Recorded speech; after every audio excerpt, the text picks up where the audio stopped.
chapter 13 of Nehemiah at verse 25. It says, "And I contended with them and cursed them, and smote certain of them, and plucked off their hair, and made them swear by God, saying, Ye shall not give your daughters unto their sons, nor take their daughters unto your sons, or for yourselves." Look at 26. "Did not Solomon, king of Israel, sin by these things? Yet among many nations was there no king like him, who was beloved of his God."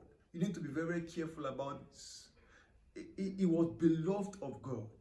Solomon was loved by God.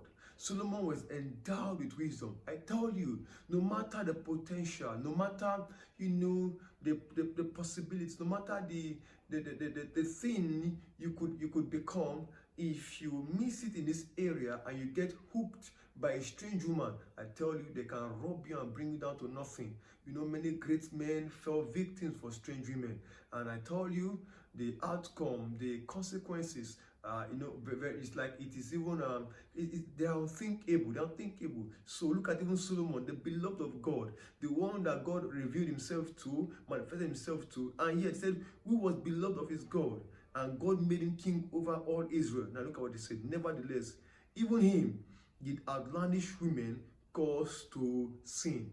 This is now, "Nevertheless, even him did outlandish women cause to sin." I told you, a strange woman is a loose woman, and simply she is one that lacks the fear of God. Solomon multiplied wives, and all the women he was marrying were women from the Gentile nation, women that lacked the fear of God, idol worshippers, and then they turned him away from his God. Said, even him did outlandish women cause to sin against God. So God is giving you a caution that you should avoid. Let's see 1 Kings 11 verse 4. Let's see something there. 1 Kings 11 verse 4. You will see what the scripture said.